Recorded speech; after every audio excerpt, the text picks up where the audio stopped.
Numbers chapter 9.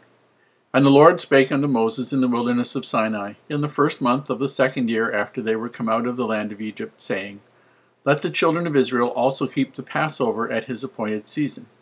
In the 14th day of the month at even ye shall keep it in his appointed season, according to all the rites of it, and according to all the ceremonies thereof shall ye keep it. And Moses spake unto the children of Israel that they should keep the Passover. And they kept the Passover on the 14th day of the 1st month at even in the wilderness of Sinai, according to all that the Lord commanded Moses, so did the children of Israel. And there were certain men who were defiled by the dead body of a man, that they could not keep the Passover on that day. And they came before Moses and before Aaron on that day. And these men said unto him, We are defiled by the dead body of a man. Wherefore are we kept back, that we may not offer an offering of the Lord in his appointed season among the children of Israel? And Moses said unto them, Stand still, and I will hear what the Lord will command concerning you. And the Lord spake unto Moses, saying, Speak unto the children of Israel, saying, If any man of you or of your posterity shall be unclean by reason of a dead body, or be in a journey afar, yet he shall keep the Passover unto the Lord. The 14th day of the 2nd month at even they shall keep it, and eat it with unleavened bread and bitter herbs. They shall leave none of it unto the morning, nor break any bone of it. According to all the ordinances of the Passover, they shall keep it. But the man that is clean, and not in a journey, and forbeareth to keep the Passover, even the same soul shall be cut off from among his people, because he brought not the offering of the Lord in his appointed season. That man shall bear his sin. And if a stranger shall sojourn among you, and will keep the Passover unto the Lord, according to the ordinance of the Passover, and according to the manner thereof, so shall he do. Ye shall have one ordinance, both for the stranger and for him that was born in the land. And on the day that the tabernacle was reared up, the cloud covered the tabernacle, namely the tent of the testimony. And at even there was upon the tabernacle, as it were, the appearance of fire, until the morning. And so it was alway. The cloud covered it by day, and the appearance of fire by night. And when the cloud was taken up from the tabernacle, then after that the children of Israel journeyed. And in the place where the cloud abode, then the children of Israel pitched their tents. At the command of the Lord, the children of Israel journeyed, and at the commandment of the Lord they pitched. As long as the cloud abode upon the tabernacle, they rested in their tents. And when the cloud tarried long upon the tabernacle many days, then the children of Israel kept the charge of the Lord, and journeyed not. And so it was, when the cloud was a few days upon the tabernacle, according to the commandment of the Lord they abode in their tents, and according to the commandment of the Lord they journeyed. And so it was, when the cloud abode from even until the morning, and that the cloud was taken up in the morning, then they journeyed. Whether it was day by day or by night that the cloud was taken up, they journeyed. Or whether it were 2 days, or a month, or a year, that the cloud tarried upon the tabernacle, remaining thereon, the children of Israel abode in their tents and journeyed not. But when it was taken up, they journeyed. At the commandment of the Lord they rested in the tents, and at the commandment of the Lord they journeyed. They kept the charge of the Lord at the commandment of the Lord by the hand of Moses. We see here one of the really interesting things about having a living prophet to get revelation from, because there was somebody who said to these men who had basically probably had to move a dead body, some relative of theirs, and probably died in the tent, and they needed to move it and bury it, that they couldn't have the Passover because they were defiled.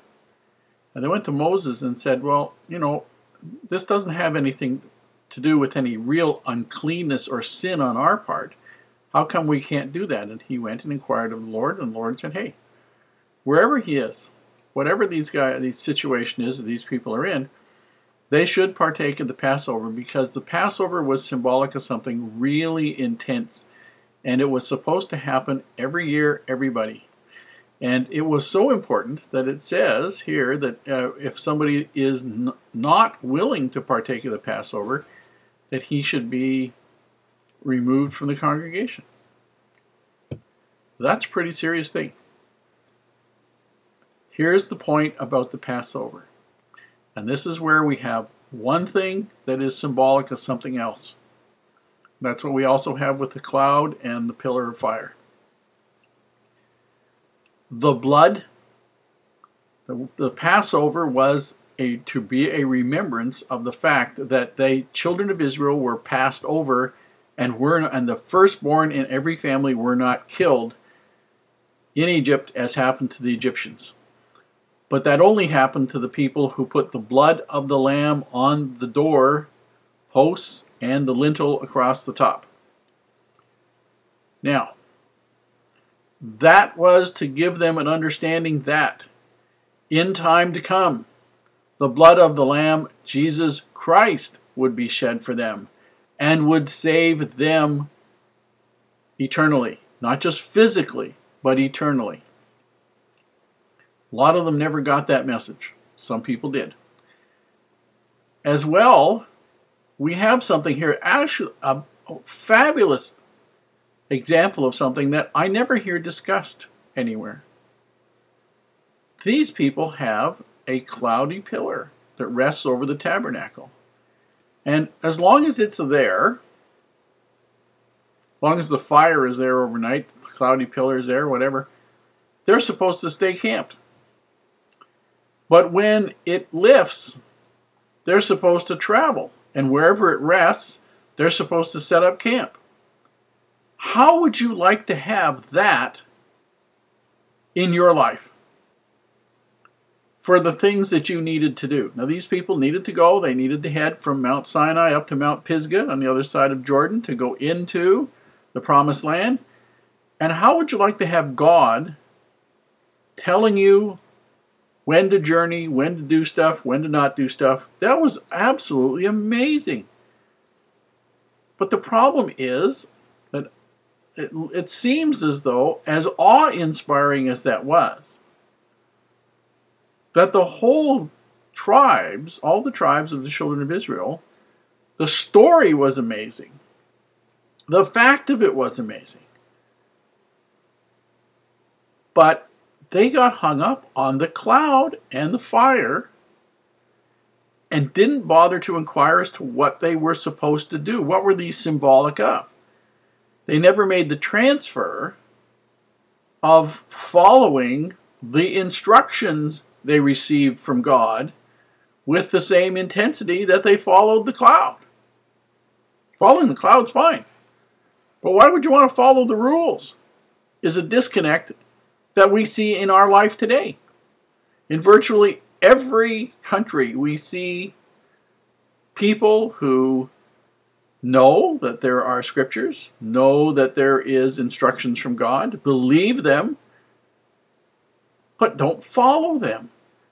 It's like they had a pillar of cloud or a pillar of fire that basically said, this is the road that you travel on the way to work today.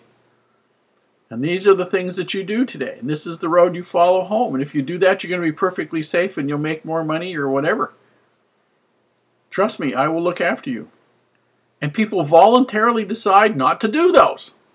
No, I'm smarter than you are, God. I'll do my own stuff. And that's so often what we see with the children of Israel. They are given example after example after example after example. And time again, for reasons that don't seem to make a whole lot of sense, they don't do it. And instead of really being super critical about them, what we need to do is look in our own lives and just see whether or not we're really all that much smarter than they were. We might not even do as well.